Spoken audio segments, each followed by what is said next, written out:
স্বাধীনতাৰ ৭৭ বছৰ অতিক্ৰম কৰাৰ পিছতো কোনো ধৰণৰ চৰকাৰী আঁচনিয়ে বা উন্নয়নমূলক আঁচনিয়ে ঢুকি নোপোৱা এটা অঞ্চলৰ এটি পৰিৱেশ মই দেখুৱাবলৈ অনুৰোধ জনাম। পুনতে সহযোগী কেমেৰা পাৰ্চনক এই জুপুৰিটোৰ দৃশ্যাংশ মই দেখুৱাবলৈ অনুৰোধ জনাম।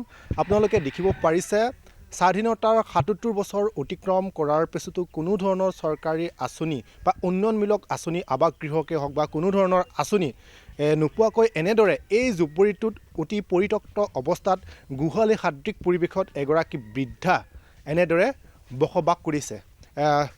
এই পৰিৱেশটো আচলতে ওদালগুৰি জিলাৰ ৬৪ নং পানাৰী বিধানসভা সমষ্টি তথা BTC ননয় চেৰপাং পৰিষদীয় সমষ্টিৰ যি বামুণজুলি VCDCৰ বামুণজুলিৰ চমুচীয়া অঞ্চলত আছে আচলতে এই জুপুৰিটো।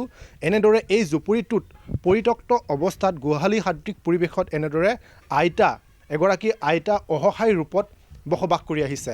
আপোনালোকে দেখিব পাৰিছে কেনেদৰে এগৰাকী আইতা কক বকাই মাটিত পাতি পাৰি তেখেতে যি শুই আহিছে বা নিশা কটাই আহিছে, এনেদৰে জীৱন অতিবাহিত কৰি আহিছে। আপোনালোকে দেখিব পাৰিছে কেনেদৰে গোহালি সদৃশ পৰিৱেশ।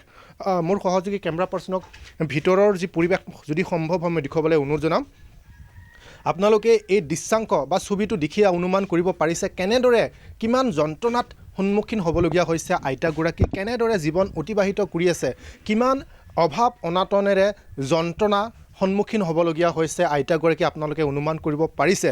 কিন্তু তাতকৈ দুখৰ বিষয়টো হৈছে য'ত BTC ননয় চেৰপাং পৰিষদীয় সমষ্টিৰ পাৰিষদ তথা BTRৰ EM সঞ্জিত তান্তিৰ যি অন্তৰ্গত অঞ্চল, তাতকৈ ডাঙৰ বিষয় বিধানসভাৰ অধ্যক্ষ বিশ্বজিৎ দৈমাৰীৰ নিজা সমষ্টিৰ এটা অংশত এনেদৰে এগৰাকী বৃদ্ধা অসহায় ৰূপত জীৱন কটাবলগীয়া হৈছে। সেয়াহে পৰিতাপৰ বিষয়। যদি সম্ভৱ হয় মই আইতাগৰাকীৰ পৰা মুখৰ পৰা কিছু কথা জানিবলৈ মই চেষ্টা কৰিম। আইতা, আপোনাৰ নামটা কি? বানাম দিনা আপুনি কি পাইছে চৰকাৰৰ পৰা? কোনো নাই পায়। ঘৰ ৰেচন নাই। কোনো নাই। আপোনাৰ ঘৰত কোন কোন আছে? তিনিজন নাতি আছে। কৈ গৈছে সিহঁতে? কাম কৰে হাজিৰা কৰে, বাগানত হাজিৰা কৰে ন? নাই বস্তি পাৰিনে বস্তি বাৰীত হাজিৰা কৰে ন? আপুনি ক'ত ঘুমায়? ইয়াতে ঘুমাই ন? হাতী আহে না ইয়াতে? আহে ন? আয়েল ডিষ্টাৰ্ব দিয়ে, হাতীয়ে ডিষ্টাৰ্ব দিয়ে ন? খেদাই নেই ইয়াকে গেলা হালা কৰে ৰাতি হ'লে উঠি। আপুনি অৰুণোদয় পায় নে নাপায়? নাই পায়। ৰেচন পায় না? নাই ৰেচন নাই, কোনো বস্তু নাই পাই। বস্তু নাই পায় ন? হয়, ধন্যবাদ। হয়, আপোনালোকে আইতাগৰাকীৰ মুখৰ পৰা ইতিমধ্যে অৱগত হ'ব পাৰিছে। এনেদৰে এগৰাকী অসহায় বৃদ্ধা কোনো ধৰণৰ চৰকাৰী আঁচনি নোপোৱাকৈ বা চৰকাৰী আঁচনিৰ অবিহনে এনেদৰে জীৱন অতিবাহিত কৰি আহিছে। আৰু মই স্থানীয় যি লোক আছে বা দল সংগঠনৰ বিষয়ববীয়া আছে, মই কিছু কথা মই জানিবলৈ চেষ্টা কৰিম। ইয়াত আদিবাসী ছাত্ৰ সন্থাৰ নেতা যিহেতু আছে, দাদা কি ক'ব এই সন্দৰ্ভত? যিহেতু এনেকুৱা পৰিত্যক্ত অৱস্থাত আছে, কোনো ধৰণৰ চৰকাৰী আঁচনিয়ে ঢুকি পোৱা নাই বৰ্তমান অৱস্থাত। হয়, অতি দুখেৰে ক'ব লগা হৈছে। মানে আজি দেশ স্বাধীন হৈ কিনে ৭৫ বছৰ হৈ গ'ল আৰু আজি এই অৱস্থা আমি যে এই বৃদ্ধ মহিলাজনী আইতাজনী আজি ৭৫ বছৰ পাৰ হৈ গ'ল, না চৰকাৰী ঘৰ পাইছে না চৰকাৰী যিকোনো আঁচনি এটাও পোৱা নাই।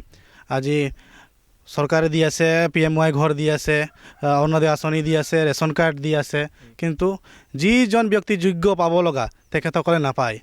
আমাৰ যি ইয়াতে ধৰি লওক চৰকাৰ BJPৰ চলি আছে, UPPৰ চলি আছে, যিসকল চেয়াৰমেন থাকে তেখেতসকলে নিজৰ যি বন্ধু বান্ধৱীসকলক নিজস্ব লোকসকলকহে মাত্ৰ চিনাক্ত কৰি কিনে আজি অৰুণোদয় হৈ বিভিন্ন আঁচনিকেইটা বিতৰণ কৰি আছে। যি যোগ্য আপোনালোকে এতিয়া দেখিব পাইছে, ইমান দুখেৰে মানে ক'বও নোৱাৰি, ভাষাও নাই ক'বলৈ। আজি এই অৱস্থাত তেখেতসকলে জীৱন নিৰ্বাহ কৰিব লগা হৈছে। এইটো বামুণজুলি অঞ্চল, বামুণজুলিৰ এইটো ২ নম্বৰ বামুণজুলি বুলি কয়, চমচীয়া লাইনৰ ওচৰতে। এই অঞ্চলটো আমাৰ হাতীৰ বহুত উৎপাত। এই অৱস্থাত যদি কেতিয়াবা হাতী আহি যায়, বৃদ্ধজনী পলাবও নোৱাৰিব, নিজৰ জীৱন হেৰুৱাব লগা হ'ব। আজি ইমান দিনলৈকে তেখেতে এটাও চৰকাৰী ঘৰো পোৱা নাই, অৰুণোদয়ো পোৱা নাই, আৰু বিভিন্ন যিকোনো আঁচনি পোৱাও নাই। এটা লেট্ৰিন ঘৰ পাইছিলে, চৰকাৰী লেট্ৰিন ঘৰ, সেইটোও পূৰ্ণাংগ হোৱা নাই, সম্পূৰ্ণ নহ'ল। বিধানসভা সমষ্টি কোনটো সমষ্টিৰ অন্তৰ্গত আৰু BTC সমষ্টি কাৰ অধীনত পৰে? হয়, আমাৰ এইটো পানাৰী বিধানসভা সমষ্টি পৰি আছিল, এতিয়া বৰ্তমান ভেৰগাঁও বিধানসভা সমষ্টি। আমাৰ যিহেতু ইয়াৰ MLA হ'ল আমাৰ সন্মানীয় বিশ্বজিৎ দৈমাৰী ডাঙৰীয়া, যিজন আমাৰ অসম বিধানসভাৰ অধ্যক্ষ হয়, আৰু লগে লগে আমাৰ এইটো BTCৰ EM আমাৰ সঞ্জীৱ তাঁতী ডাঙৰীয়াৰ এৰিয়াত পৰে এইটো। তেখেতসকলকো আমি অনুৰোধ জনাব বিচাৰিছোঁ সদৌ অসম আদিবাসী ছাত্ৰ সন্থা বামুণজুলি আঞ্চলিক তৰফৰ পৰা এই বৃদ্ধজনীক চকু দিয়ক আপোনালোকে, অতি সোনকালে তেখেতৰ বাবে এখন ভাল ঘৰৰ ব্যৱস্থা কৰি দিয়ক, যিহেতু তেখেতে যোগ্য অৰুণোদয় পাব লাগে, কিন্তু তেখেতে আজি অৰুণোদয়ো নাই, আৰু যি ৰেচন কাৰ্ড আছিল বোলে আগতে সেইটো ৰেচন কাৰ্ডো কাটা গ'ল। মই বিশেষ অনুৰোধ কৰিব বিচাৰিছোঁ আপোনালোকৰ যোগেদি আমাৰ সন্মানীয় অধ্যক্ষ মহোদয় বিশ্বজিৎ দৈমাৰী ডাঙৰীয়া, লগতে আমাৰ EM সঞ্জীৱ তাঁতী ডাঙৰীয়াক, যে অতি সোনকালে আপোনালোকে এই বৃদ্ধ আইতাজনীৰ ওপৰত চকু দিয়ক, আৰু যি চৰকাৰী আঁচনি ব্যৱস্থা আছে সুবিধা কৰি এই মহিলাজনীক ধুনীয়াকৈ এটা বসবাস কৰাৰ কাৰণে সুবিধা এটা প্ৰদান কৰে যেন। হয়, ধন্যবাদ।